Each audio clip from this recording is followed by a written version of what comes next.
ஆடியில எல்லா நகைகளுக்கும் சேதாரத்துல 1% கம்மி. அது மட்டும் இல்ல, உங்க பழைய நகைக்கு கிராமுக்கு 150 ரூபாய் கூடுதலாவும் தரும். ரெண்டையும் சேர்த்தா 2% மேல நகை விலையில சேவ் பண்ணுவீங்க.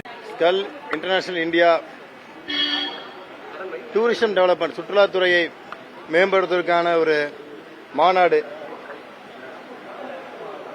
அகில இந்திய அளவில் நடைபெற்ற இந்த மாநாடு கோவை மாவட்டத்தில் நடைபெற்றிருக்கிறது.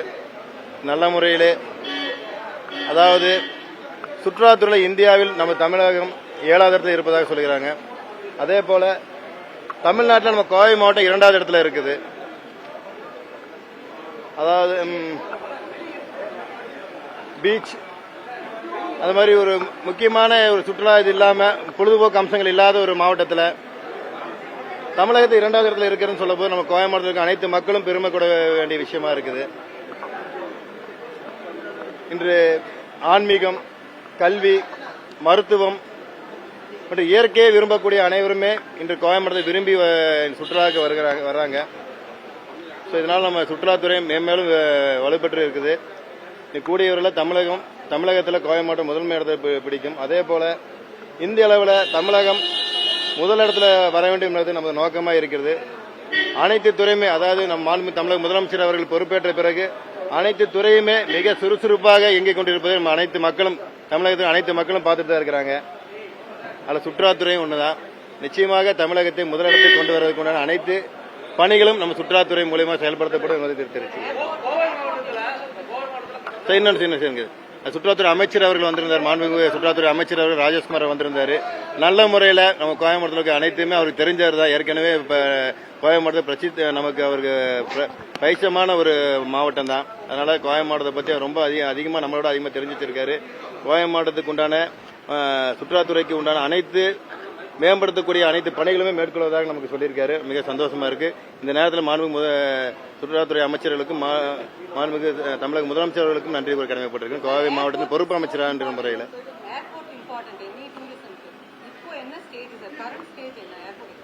ஏற்கனவே எக்ஸ்பென்ஷன் பண்ணக்கூடிய அனைத்து ஏதாவது இடம் எடுக்கக்கூடிய அக்யூசியேஷன் இது கிட்டத்தட்ட 90% மேல 90% முடிஞ்சிருக்குது.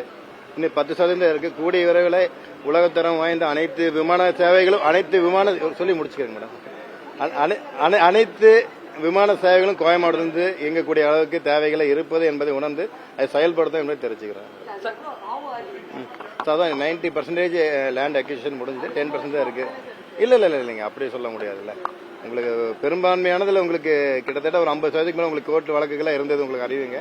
ஸோ அதெல்லாமே முடிஞ்சு இப்போ 90% வந்து அந்த கோர்ட் வழக்குகள்லாம் நமக்கு சாதகமாக வந்திருக்குது. 90% ஒர்க் முடிஞ்சிருக்கு. 10% தான் கூடல. அதுக்கு உண்டான பணிகளும் மிக விரைவாக செயல்படுத்தி தான் இருக்கிறோம். நிச்சயமாக செயல்படுத்தவும் பார்த்துட்டே இருப்பீங்க. இனி வரக்கூடிய காலங்களில் அதற்குண்டான படிகளை நடப்பதை நீங்க கண்கூட பார்ப்பீங்க என்பதை தெரிவிச்சுக்கிறேன்.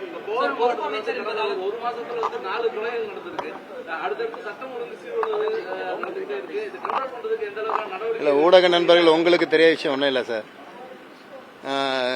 கடந்த காலத்தை விட இப்போ சமீபத்தில் வந்து பாத்தீங்கன்னா எத்தனை இடத்துல வந்து இந்த போதைப் பொருட்களை நடமாட்டத்தை கட்டுப்படுத்திட்டு இருக்கிறோம், எத்தனை இடத்துல அந்த போதைப் பொருட்களை வந்து கைப்பற்றி இருக்கிறோம், அதற்குண்டான நபர்களை கைது செய்திருக்க நீங்க பாத்துட்டு தான் இருக்கீங்க. தினந்தோறும் நீங்க பேப்பர்ல உங்களுக்கு தெரியாத விஷயம் இல்லை. உங்களை பப்ளிக்கை விட உங்களுக்கு அதிகமாக தெரிஞ்சிருக்கிற வாய்ப்புகள் அதிகமா இருக்கு. எல்லா பக்கமும் போதைப் பொருள் தடுப்புக்கு உண்டான அனைத்து நடவடிக்கைகளும் காவல்துறை இரும்பு கரம் கொண்டு செயல்படுத்திட்டு இருக்கு. நீங்க பாத்துட்டு தான் இருக்கிறீங்க.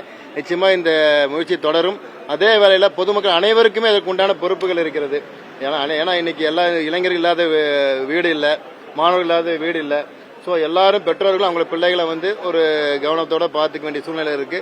அதே சமயத்தில் போதைப் பொருள் நடமாட்டத்தை தடுக்கிறதுக்கு உண்டான பணிகள் நமது முதலமைச்சர் அவர்களுடைய மேற்பார்வையில மிக கடுமையான முறையில் செயல்படுத்த இருக்கின்றோம் என்பதை தெரிவிச்சுக்கிறேன் சார்.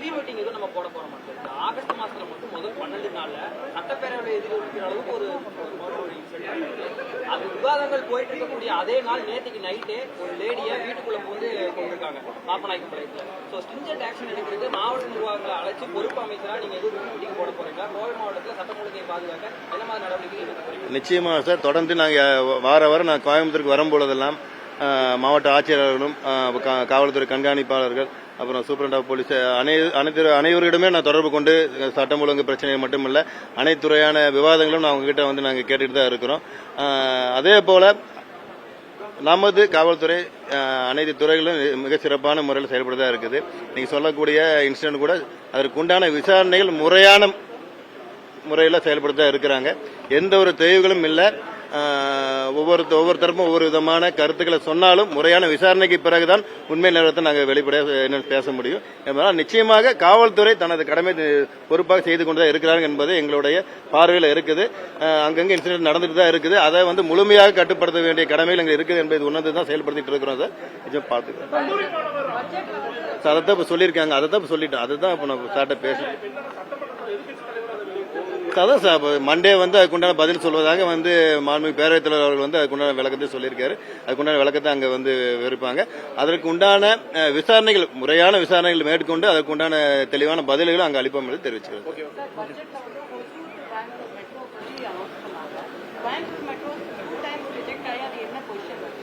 இது கடந்த காலம் வந்தக்கூடிய பிளானிங் அண்ட் அப்ரூவலை வச்சு தான் வந்து ரிஜெக்ட் பண்ணியிருக்கிறாங்க. இப்போ வரக்கூடிய நமது முதலமைச்சருடைய நேரடி பார்வையில் எங்களுடைய மாவட்ட அமைச்சர் என்கின்ற முறையில் மாவட்ட ஆட்சியாளர்கள் கொண்டு ஒரு நல்ல ஒரு திட்டத்தை வந்து வகுத்து கொடுத்து முறையான அனுமதி பெறக்கூடிய நிச்சயமாக அதற்குண்டான வேலை இருக்கு சார். கோயம்புத்தூருக்கு மேடம், ஸோ கோயம்புத்தூருக்கு மெட்ரோ அவசியம் என்பதை உணர்ந்து மாவட்ட அமைச்சர் என்கிற முறையில் மெட்ரோ அவசியம். இன்று இருக்கக்கூடிய காலத்திலே மெட்ரோ இருந்தால் தான் இனி வந்து இருக்கக்கூடிய போக்குவரத்து நேரத்தை கட்டுப்படுத்த முடியும். இனி எதிர்காலத்தில் இதுக்கு மேலே அதிகமான போக்குவரத்து நேரத்தில் வரக்கூடிய சூழ்நிலை நம்ம கோயம்புத்தூர் இருக்குது. அது மட்டும் இல்லாமல் மேம்பால பணிகளும் அப்புறம் மெட்ரோ ரயில் திட்டங்களும் அனைத்துமே நம்மளுடைய தேவை இருக்குது என்பதை உணர்ந்து செயல்படுத்தும். மைதானத்துக்கான அந்த நில எடுப்பு கூட கடந்த ஆட்சியில வந்து செஞ்சிருந்தாங்க. இந்த ஜெயில் கிரவுண்ட்ல வந்து சர்வதேச கிரிக்கெட் மைதானம் ஒண்டி புதுல அதோட பணிகள் என்ன மாதிரி இருக்கு? ஏன்னா அதுக்கப்புறம் ஒரு அப்டேட் இல்ல சார். அதாவது வந்து விரிவான அறிக்கையை கேட்டிருக்கோம் சார். அதாவது நம்ம ஒரு இடம் கிரவுண்டுன்னு பாக்குறது மட்டும் முக்கியம் இல்லை. ஒரு இன்டர்நேஷனல் தரம் வாய்ந்த உலகத்தரம் வாய்ந்த ஒரு கிரிக்கெட் ஸ்டேடியம் அமைக்கிறதுனா அந்த கிரவுண்டை மட்டும் இல்லை, சுற்றி இருக்கக்கூடிய மக்கள் போக்குவரத்துக்கு எப்படி இருக்குது, அந்த சாலைகள் நம்ம மேம்படுத்தக்கூடிய விஷயம் இருக்கு. அதெல்லாம் இருந்தால் மட்டும்தான் ஒரு உலகத்தரம் வாய்ந்த ஒரு மைதானத்தை அங்கே அமைக்க முடியும். அதனால வந்து அதை எல்லாமே பார்த்துட்டு அது இடம் சரியாக இருந்தால் அங்கே நம்ம ப்ரொபோசல் நம்ம வந்து அக்செப்ட் பண்ணிட்டு நம்ம செயல்படுத்தோம். இல்லைன்னா அது வேற ஒரு பல பகுதிகளில் நம்ம அதை சொல்லியிருக்கிறாங்க. ஸோ அதையும் நம்ம வந்து நம்மளுடைய கருத்தாக எடுத்துக்கொண்டு அதையும் நம்ம செயல்படுறதுக்கு பார்ப்போம். புரியல சார், அது அடுத்த மீட்டிங்ல சொல்லிட்டுங்களா உங்களுக்கு? எதுவுமே நம்ம நம்ம ஒரு விஷயத்தை நம்ம டிஸ்கஸ் பண்ணாம சொல்லக்கூடாது. ஸோ டிஸ்கஸ் பண்ணி நான் அதை பத்தி சொல்றேன். கடைசி கொஸ்டின் உங்களுக்கு சொல்றீங்களா சார்? அதுக்கு பேச்சுவார்த்தை நடந்துட்டு இருக்கு சார். ஸோ அதுக்கு ப்ரொபோசல் ரெடி பண்றதுக்கு பணிகள் தொடங்கும் போது உங்களுக்கு தகவல். விஜய் பாணியிலே மற்றொரு நடிகரும் அவர்களுக்கான அரசியல் பாதையை வகுத்து போகிறார்களா அப்படிங்கிற ஒரு கேள்வி எழுந்திருக்கு.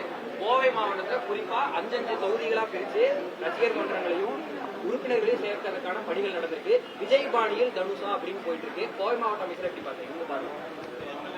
அதாவது ஜனநாயக நாடு, கட்சி ஆரம்பிக்கிறதுக்கும் மக்களை சந்தித்து ஆட்சி அமைக்கிறதுக்கு உண்டான வாய்ப்புகளை கேட்கறதுக்கும் எல்லாருக்குமே உரிமை இருக்கிறது. அதில் யாரும் குறிப்பிட்டு சொல்ல வேண்டியதில்லை, எல்லாருக்கும் உரிமை இருக்கிறது. அவங்க பாணியில் செய்யறாங்க. ஆனா யாரு தங்களை வந்து ஆட்சி செய்ய வேண்டும் என்று முடிவு பண்ணுவது மாண்புக்கு மக்கள், மதிப்புமிக்க மக்கள் தான் வந்து முடிவு செய்ய போறாங்க. ஸோ அதனால ஜனநாயகத்தில் எல்லாருமே செய்யலாம், அது யாருக்கும் இது கிடையாது.